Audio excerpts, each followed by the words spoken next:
नमस्कार, आज आपण बनवणार आहोत एकदम झणझणीत मसालेदार आणि चविष्ट बटाटा मटारची स्पेशल भाजी। ही भाजी पोळी पराठा किंवा भातासोबत खूपच छान लागते। एकदा नक्की करून बघा। आपल्याला लागतील 5 उकडलेले बटाटे, 15 ते 20 लसूण पाकळ्या, 1 इंच आलं, 2 टोमॅटो, 3 कांदे, 1 टीस्पून चिकन मसाला, 1 टीस्पून गरम मसाला, 1 मॅगी मसाला, सुके खोबरे, मटार, 1 टीस्पून जिरे, 1 टीस्पून धने, 1 टीस्पून शाही जिरे, थोडी कोथिंबीर, मीठ, तिखट आणि दालचिनी, लवंगा। सर्वप्रथम कढई गरम करून त्यामध्ये सुके खोबरे, जिरे, शाही जिरे, धने, दालचिनी आणि लवंग मंद आचेवर छान भाजून घ्या। मसाल्याचा सुंदर सुगंध आला की गॅस बंद करा आणि मसाला पूर्णपणे थंड होऊ द्या। त्यानंतर हा मसाला मिक्सरमध्ये बारीक वाटून घ्या। आता त्याच कढईमध्ये कांदे आणि टोमॅटो हलकेसे भाजून घ्या। भाजल्यामुळे ग्रेव्हीची चव आणि रंग दोन्ही छान येतात। हे देखील थंड होऊ द्या। हे बघा, अशा प्रकारे आपण ड्राय मसाला रेडी करून घेतलेला आहे। आता मिक्सरच्या भांड्यात भाजलेले कांदे, टोमॅटो, आलं, लसूण आणि कोथिंबीर घाला। याची अगदी मऊसर पेस्ट करून घ्या।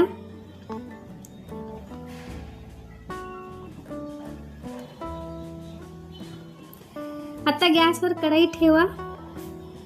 त्यामध्ये आवश्यकतेनुसार तेल घाला। तेल गरम झाल्यावर मोहरी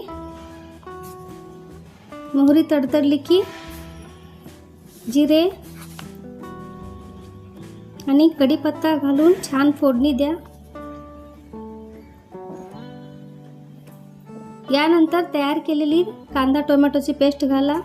मध्यम आचेवर 5 ते 7 मिनिटे छान परतून घ्या। तेल सुटेपर्यंत परतल्याने भाजीची चव अधिक छान लागते।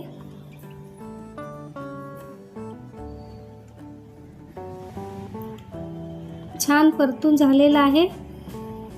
आता त्यामध्ये मटार घालून 1-2 मिनिटे परतून घ्या।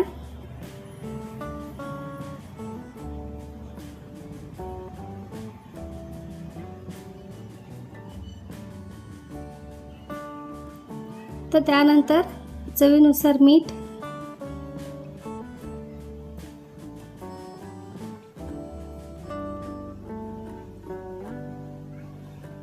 चिकन मसाला, गरम मसाला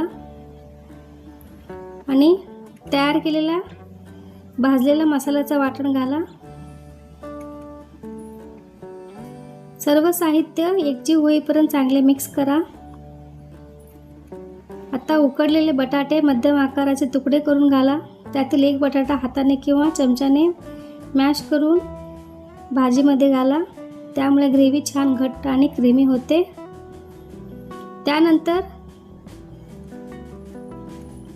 एक मॅगी मसाला घाला।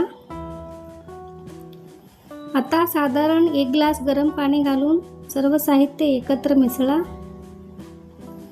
तुम्हाला जशी ग्रेव्ही हवी असेल त्यानुसार पाण्याचे प्रमाण कमी जास्त करू शकता।